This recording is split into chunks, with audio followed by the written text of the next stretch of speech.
Now for our story. It was only a few days since Kitt Meade's latest conversation with Bill. The conversation which had confirmed everything Bill had said before, that he wanted a divorce. Only a few short days, and yet it seemed an eternity to Kitt. Bill was out of town now. He'd been sent to the camp in Oregon nearest his home to go through the formalities of getting a discharge from the Army. For one of the few times in her life, Kitt felt completely defeated. In spite of her careful planning, the months in Malibu when she directed all her energies toward getting possession of Lisa Fenner's baby, she had failed. She accepted that now. This morning, as she moves woodenly through her tasks in the nursery, Kitt thinks bitterly, I don't feel like fighting anymore. I've done everything I could. If Bill feels the way he does, there's just no use in struggling against it. I've taken everything he's done. I've even lost the last shred of my pride. Well, I won't go through any more of it. It looks as if I told Paul Cromwell the truth after all. I guess I will be getting a divorce, as I said I would. Come in. Well, here you are. Where'd you think I'd be, Jessie? Oh, I don't know. You've been so silent for the last few days, Kid. I'd hardly known there was anyone in the house. I forgot to tell you, Jessie, I'm the quiet type. Well, you haven't always been, Kid. Maybe it's maternity. I must say it becomes you. Yeah, I can imagine. With these circles under my eyes, I'm quite the raving beauty. Let's say it gives you rather a soulful look, as one who's lived and suffered. On the contrary, it's just lack of sleep. The baby kept me up practically the whole night. What a pity. Then, I guess that's the price one pays for raising a family. By the way, what are you going to name him? So awkward just referring to him as the baby. Bill? And call him Junior? I don't know yet, Jessie. I haven't decided what to name him. He's really quite an attractive child. But frankly, I can't say that he looks much like his father, or you, or for that matter, anyone else in the family. Dad thinks he looks like Grandfather. Oh, of course, Ben does. Because he wants him to. Oh, by the way, where is the baby? He's awfully quiet. He's quiet because he's asleep after being awake half the night. I do wish Dad would hurry up and find a nurse. Why, Kit, aren't you going to take care of him yourself? When you first came home, you seemed to be all wrapped up in your maternal duty. And, of course, a nurse never takes the place of a real mother. Oh, that's absolute nonsense. At this age, it doesn't make the slightest difference. All he does is eat and sleep anyway. Well, I don't know. Seems to me I've read that the baby's first year is dreadfully important. Their whole personality is formed then. At least that's what they say. You're a typical spinster, aren't you, Jessie? All full of theories about how other people should raise their children. Well, I've always been interested in the subject, if that's what you mean. But I'm not a spinster, Kit. I think your father would be the first to acknowledge that little fact. I guess you're right at that. Poor Dad. Well, I wouldn't shed any tears for Ben if I were you. He takes care of himself quite nicely, thank you.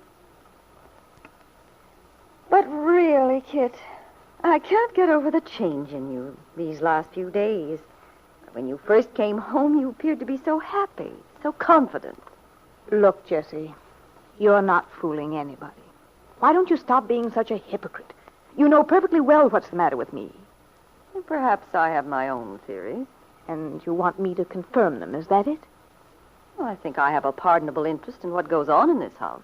Well, there's no point in our discussing whether you have a right to question me or not. I only know that I'd have a lot more respect for you if you just come out and ask me directly and stop beating about the bush. Very well, Kit, if that's how you feel. When will Bill come back? I don't know exactly. He's just been gone 2 days. I suppose it'll take a week altogether. I see. But then Bill does plan to return to Wakefield? Certainly he does. Yes, I suppose he would. Matter of fact, I believe he has some job lined up. I don't know what it is. Well, it seems that everything I predicted is happening just as I said it would. I knew Bill would want a divorce. Do you think so? Well, yes. Well, I told you the night we went out to your beach place, Ben and I, that Bill Meade had never gotten over Peggy Douglas. Peggy Douglas has nothing to do with it. If you know so much, you ought to know that yourself. I suppose you're referring to that story about Peggy's having a romance with the writer Nicholas Dorn. It's fairly common knowledge. Really, Kitt, I'm surprised at you. I thought you were more sophisticated about these things. Sophisticated? Why, of course. You've got a lot of experience. You ought to know how a young girl like Peggy reacts if she's been hurt by a man. But she simply turns right around and shows the world she doesn't care by pretending to be swept off her feet by someone else. What is this, a lesson in the ABC of feminine psychology? Well, you can call it that if you like. But you ought to know it yourself. Peggy was lonesome, at a loss to occupy her time. Nicholas Dorn is an eligible young man, and in a small town like this, it's only natural for people to assume she's in love. Now, whatever you say, the fact is that Bill and Peggy were not seeing each other while I was away. So why you try to pretend there's anything in that? Oh, I know they weren't seeing each other. Well, that is, not officially, but... Well, it's always possible to run into someone accidentally, if you really want to. Remember, Bill did go past Mary Lane's farm every day on his way to and from camp. If Bill and Peggy were seeing each other in anything but a casual way, which I deny, it's very odd that she's going around with this Dorn person. As for all the rigmarole about Peggy's pretending to be swept off her feet, I don't believe it. Peggy isn't capable of being that subtle. She's not the sort of person who goes in for intrigue. You just dreamed that up, Jessie, because it's the sort of thing you might do yourself. On the contrary, I think I'm simply saying out loud the things you've been thinking anyway, but refusing to admit to yourself. Look, Jessie, I don't kid myself. I never have. Then why don't you face it? Bill's in love with Peggy Douglas, and you know it. As for Peggy, she's giving the appearance of being very much interested in someone else, for her own reasons. The important thing to remember is Peggy isn't married. But when you and Bill separate, well, just wait until that happens, and then watch Bill and Peggy get together.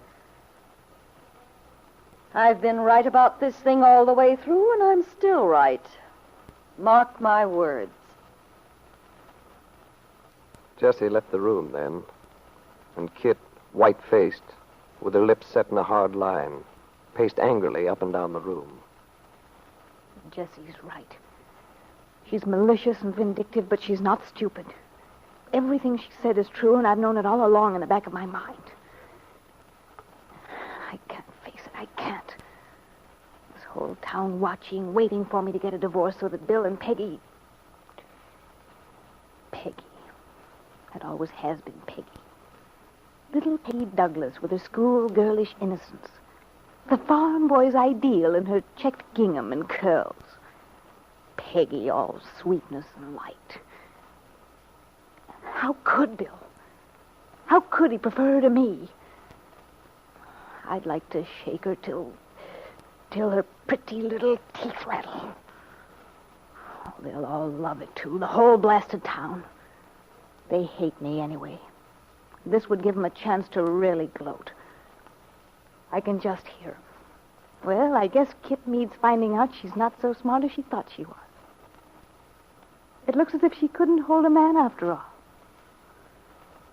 Well, it's not going to happen. Maybe I won't have Bill, but neither will Peggy. I won't give him a divorce. Jessie Calvert's purpose had been to wound Kitt, to hurt her. But perhaps, Jessie, you've made a mistake. You're so eager for Kitt to leave the house on 11th Street. You wanted to go away from Wakefield entirely. If that's the case, it might have been wise to let well enough alone. Because if Kitt decides not to give Bill a divorce, if she intends to see that he and Peggy Douglas don't get together, she'll stay in Wakefield. And that, Jessie, is just what you don't want.